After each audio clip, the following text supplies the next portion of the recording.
So, as per usual, I found myself scrolling Facebook Marketplace and I saw a deal. It was a steal.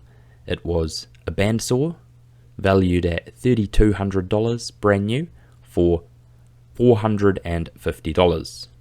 Now, it wasn't going, but it was only 15 minutes away from home and it had been used in a commercial workshop, so it was thrashed and not looked after. But I priced up the replacement part I needed, being the worm gear for the drive for the blade, and that was only $150. So I got it forklifted onto my truck and then got my mate Connor to help me unload it, as it was a hefty 140 kilos including the base. Now, the first thing I had to do was clean up all of the swarf and all of the cutting oil off of the saw. So this was done with a paint scraper and a vacuum. And then my next task was to degrease the base. So this is just a water-based degreaser. It's a concentrate you mix up. I just bought it from Bunnings. It's very cheap. And all I had to do was wipe it down.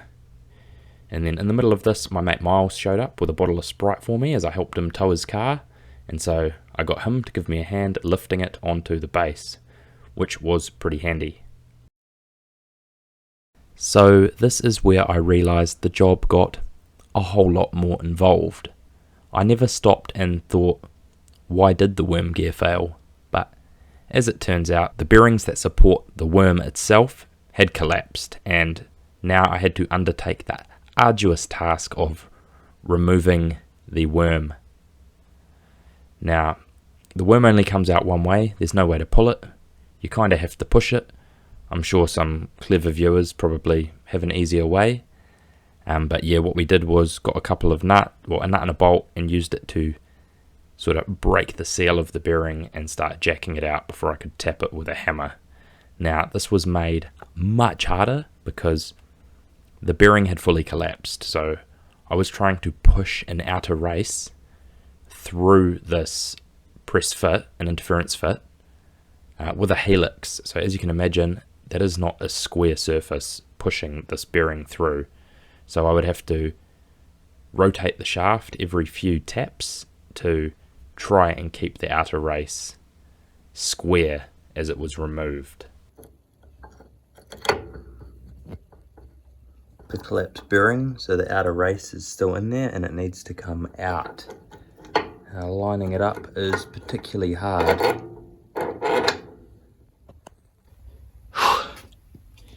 So I've been wrestling with this for the past 15 minutes, just wailing on it with a hammer. I think I've cracked the outer race, but she's coming out.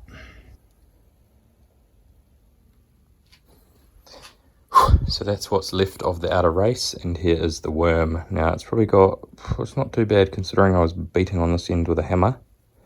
And this end was pushing the bearing out, obviously not square.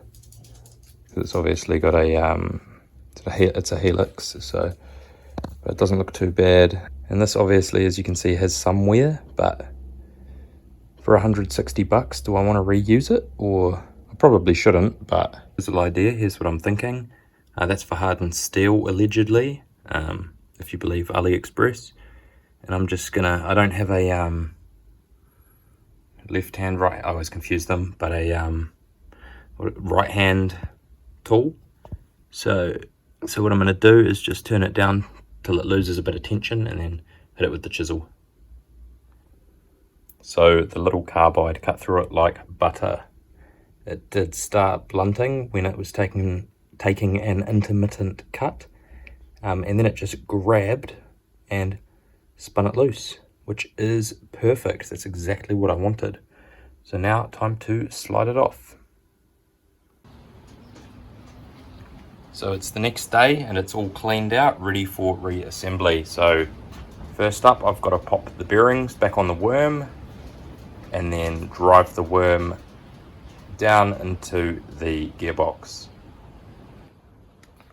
So here's the bearings. They're just 6003. I went for a steel shield instead of the rubber shield, as this gets quite hot and that rubber shield might have failed and let all the grease out of the bearing.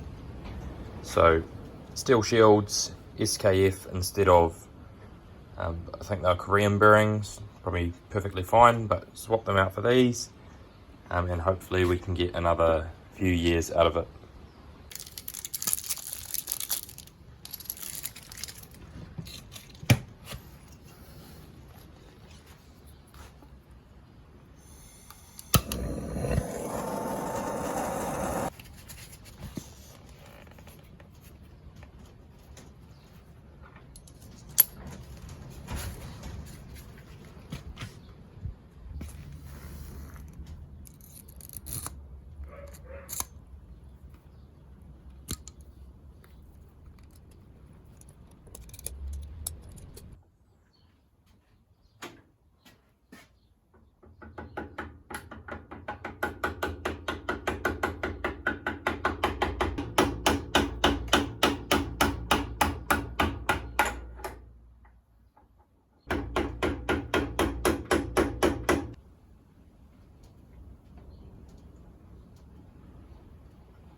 It's all spinning freely now, so now it's time to put on the brand new worm gear. So here it is. My goodness, there it is. Apparently these are usually bronze or brass or whatever, but yeah, this one here is steel. So I'll install this. It's just the keyway and the circlip, which were handily undamaged in the bottom of the gearbox. There you go, more or less. Should just hopefully slide on. Hopefully I got it the right way.